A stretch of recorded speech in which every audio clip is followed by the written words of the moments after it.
नमस्कार दोस्तों, क्या एक फिल्म स्टार अकेले चुनाव जीत सकता है या फिर उसके पीछे होता है एक ऐसा दिमाग जो पूरी बाजी पलट देता है।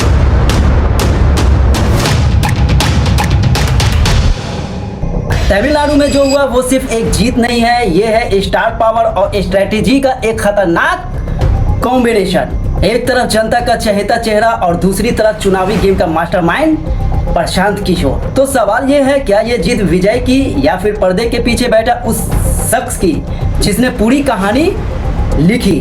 नमस्कार, मैं हूं इम्तियाज। अगर आप चाहते हैं कि ऐसे डीप और दमदार पॉलिटिकल एनालिसिस आपको सबसे पहले मिले तो हमारे व्हाट्सएप चैनल से जरूर जुड़िएगा। लिंक डिस्क्रिप्शन में है, कमेंट में है और स्क्रीन पर QR कोड भी दिख रहा होगा।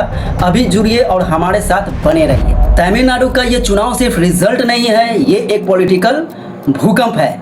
जहां सालों से पुरानी पार्टियों का दबदबा था, वहीं एक नई पार्टी ने लगभग सत्ता तक पहुंचकर पूरे सिस्टम को हिला। There are so many jackals and other animals in the forest, but there will be only one lion, and even if it is single, it will be the king of jungle. It is not only a description but also a clear declaration. दिया है, लेकिन इस कहानी में twist तब आता है जब हम इसके पीछे का दिमाग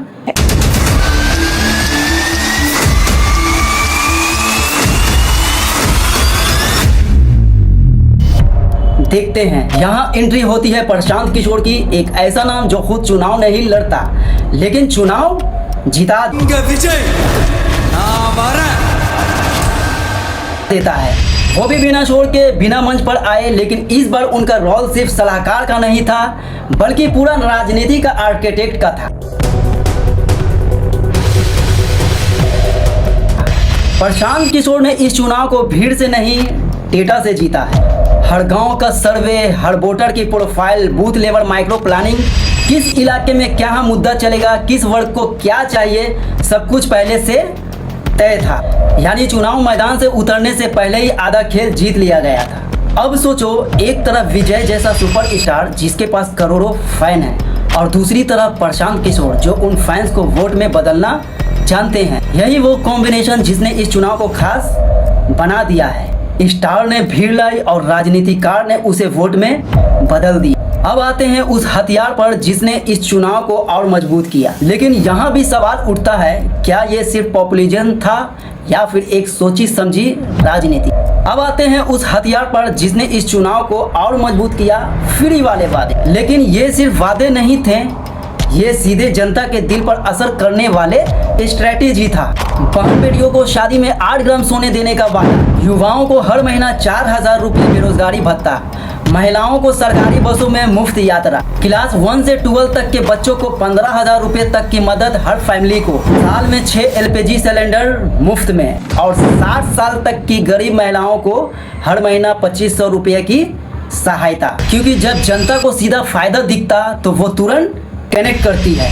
और शायद यही फॉर्मूला प्रशांत किशोर ने पूरी ताकत से इस्तेमाल किया। DMK की सिर्फ हार उनकी कमजोरी नहीं, ये विपक्ष की मजबूती भी है। और उस मजबूती के पीछे अगर किसी का सबसे बड़ा हाथ है तो वो है राजनीति। जहां एक तरफा सत्ता में थकान दिखी, वहीं दूसरी तरफ प्लानिंग में धार थी। अब सबसे बड़ा सवाल, क्या प्रशांत किशोर अब राजनीति की फिनिशर बन चुके हैं? जैसे आखिरी ओवर में मैच खत्म करने वाला खिलाड़ी, वैसे ही सही समय पर सही चाल चलकर पूरा चुनाव को पलट देना। लोग उम्मीद कर रहे हैं, लेकिन राजनीति हर राज्य की कहानी अलग होती है। तो आखिर ये जीत किसकी है, विजय की लोकप्रियता या प्रशांत किशोर की राजनीति? सच्चाई ये है, ये दोनों का कॉम्बिनेशन है, जहां चेहरा भी मजबूत था और दिमाग भी। और यही कॉम्बिनेशन आने वाले समय में भारतीय राजनीति को बदल सकता है। आप क्या सोचते हैं, क्या ये जीत PK का मास्टर स्ट्रोक है? कमेंट में जरूर बताइए। और ऐसे ही दमदार एनालिसिस के लिए हमारे व्हाट्सएप चैनल से जुड़ना मत भूलिए। तो चलिए, इस वीडियोस में बस आज के लिए बस इतना ही। तो मिलते हैं फिर किसी नेक्स्ट वीडियोस में। तब तक के लिए जय हिंद, जय भारत।